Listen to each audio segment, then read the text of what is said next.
행위, 체결세에 는 심판체결, 독촉장애 여자는 납세독촉. 구두로 입익은 소집했으면 무효가 된다. 서명 날인 결여한 거 2번 무효다. 필요적 기재사항이 기재하지 않으면 역시 무효다.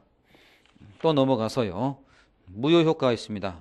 처음부터 어떠한 효력도 발생하지 않고 공정력 등 그러한 효력을 발생하지 않습니다. 다음에 4번 무효인 행위에 대한 구제가 나오죠.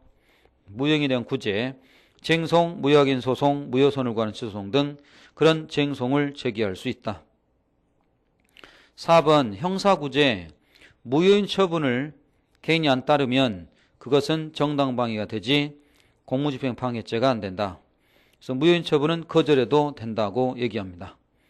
자, 무효는 그냥 하자 심각의 소유력이 없는 것들을 모아놨을 뿐이다라고 생각하시고 533에 거기 행정행위의 취소가 있습니다. 그래서 행정행위의 취소가 있고 535로 가서 그 취소에는 쟁송취소와 직권취소가 있죠. 535로 가서 쟁송취소, 직권취소. 자, 취소를 해야 됩니다. 잘 따라오세요. 취소는 일단 위했던 처분을 취소해서 없었던 처분으로 되는, 그리고 소급에서 사라지게 되는 그런 행위를 그 취소라고 얘기를 하죠. 그래서 일단 위했던 거 소급에서 사라지고 없던 걸로 한다. 취소다. 그러면 자, 우리가 이미 이것을 했습니다. 자, 부담적 처분을 하나 봅니다. 그러면 부담적 처분 A에게 세금이 부과되었다. 그러면 30 내야 되는데 부과된 건 50이 부과되었습니다. 이 세금 부과에 하자가 있게 된다. 잘못된 세금 부과, 그러나 이것은 뭐가 인정되죠? 공정력이 인정된다. 그래서 일단 유효한 처분이 된다. 공정력, 그리고 일단 유효한 처분. 일단 유효합니다. 공정력이다. 그리고 그 일단 유효하다. 그러니까 거기 행정심판을 들어갈 수 있고 또 행정소송을 들어갈 수도 있다라고 해서 일단 유효 공정력, 그리고 심판소송 들어간다. 거기서 그 승소 판결이 떨어집니다. 그러겠죠? 당연히 저 처분은 없던 걸로 될 겁니다. 이렇게 소송 심판 들어가서 승소 떨어져서 사라지면 이걸 보고 뭘 하냐면 쟁송 취소라고 얘기를 합니다. 그래서 쟁송 취소죠. 쟁송 취소가 하자 있는 처분 가지고 소송 심판 들어가서 승소해서 사라지게 하는 거, 이것을 쟁송 취소라고 얘기합니다. 쟁송 취소되면 그 행정 처분은 소급에서 사라지겠죠. 그래서 쟁송 취소, 이 소급효가 인정됩니다. 쟁송 취소, 소급효 인정됨. 소급에서 사라지겠죠. 쟁송 취소는 어떻게 보면 그 법원의 판결일 겁니다. 근데 행정기관이 쟁송 취소를 무시하고 다시 이와 이배되는 세금을 또 부과해버립니다. 그러면 안 되겠죠. 그러니까 이때는 그 쟁송 취소했던 걸 다시 쟁송 취소를 다시 취소할 수 있다 없다? 예, 이거 무시하고 다시 세금 부과, 쟁송 취소 안 된다고 얘기하죠. 그래서 이때 쟁송 취소는 그 안 된다고 얘기를 합니다.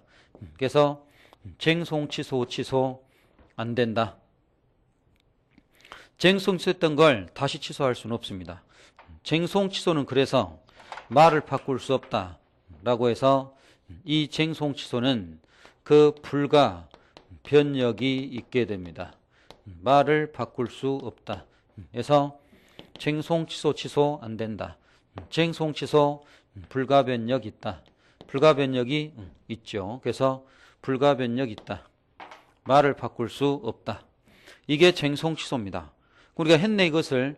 일단 유했던 처분 취소해서 소급에 사라지고 이미 낸 돈 부당이득 반환 받으며 쟁송 취소했던 판결을 다시 취소할 수는 없다.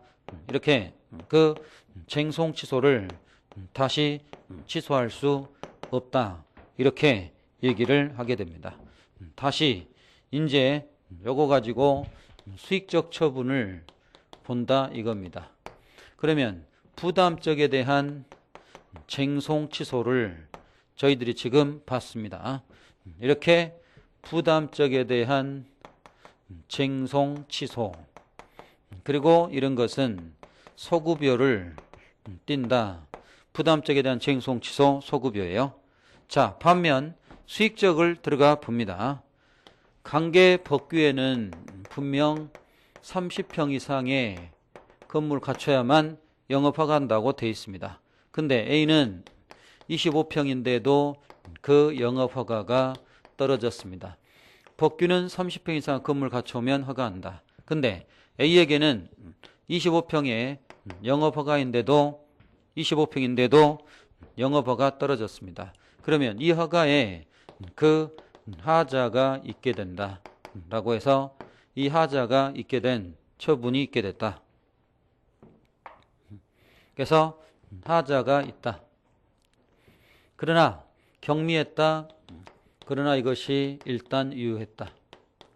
일단은 하자 있는 허가했지만 유효했기 때문에 일단은 그 영업을 하게 되었다. 그래서 영업하게 됐습니다. 그러면 영업하게 됐고 계속 영업을 하고 있다가 저 하자를 들어서 행정청이 취소해 버립니다. 그러면 이것은 그 직권 취소가 된다라고 해서 하자 있는 처분에 대한 행정기관이 취소하면 이런 거 직권 취소 이렇게 얘기하죠. 그래서 직권 취소라 하죠. 직권 취소는 또 하나의 처분이 되고 직권 취소되면 그 다음에는 그 영업할 수 없게 된다. 직권 취소 처분 내리면 그 다음부터 이 영업할 수 없게 됩니다. A는 억울하죠. 잘못됐지만 자기가 수익적이니까 수익적을 뺏어가니까 충분한 비교 형량 등 당사자한테 변명기회 등 그런 비교 형량 등을 다 해야만 됩니다. 충분한 변명기회 등 이런 게 부여돼야 되죠. 직권취소는 그 소급여는 당사자에게 그렇게 기책사유가 있으면 너가 잘못했으면 그때는 소급하고 너에게 그 기책사유가 없으면 너에게 기책사유 없으면 이거 소급하지 않는다 라고 해서 기책사유 있음 소급, 기책사유 없음 소급하지 않음. 이래서 기책사유 의무에 따라 그 소급표 여부가 달라집니다. 그러면 기책사유 소급 여부, 그러면 직권취소는 영업할 수 없게 됩니다. 애가 억울하니까 가서 항변합니다.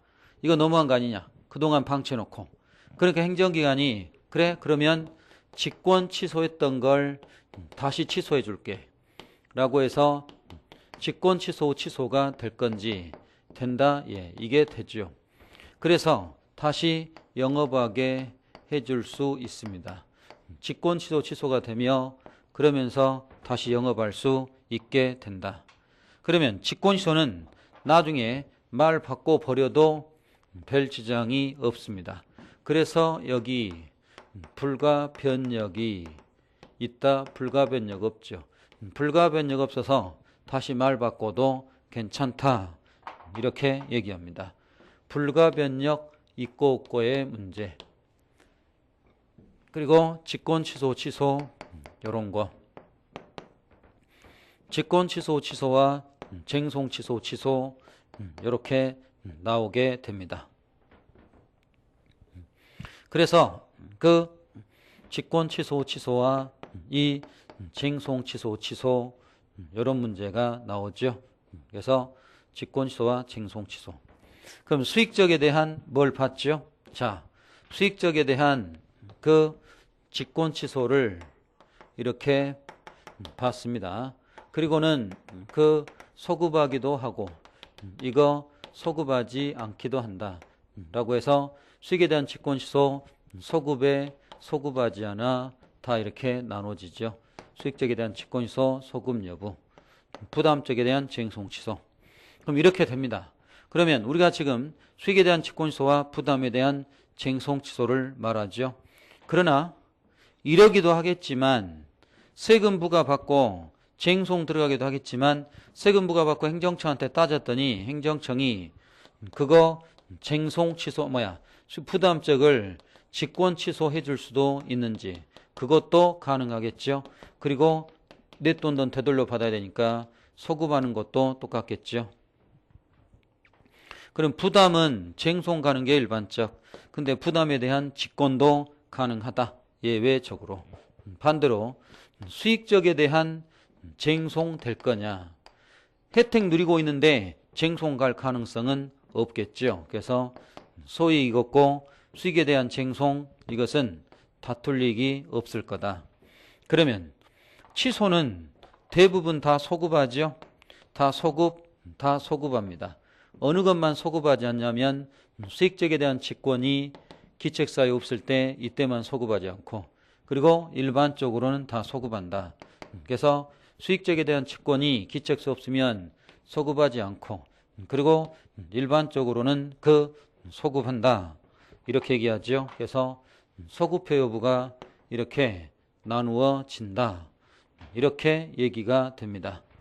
직권취소, 쟁송취소, 소급 여부. 그러면 쟁송취소는 행정심판 소송에 의한 취소니까 이건 소송심판에서 언급하면 됩니다. 이 파트 행정행위 파트에서는 이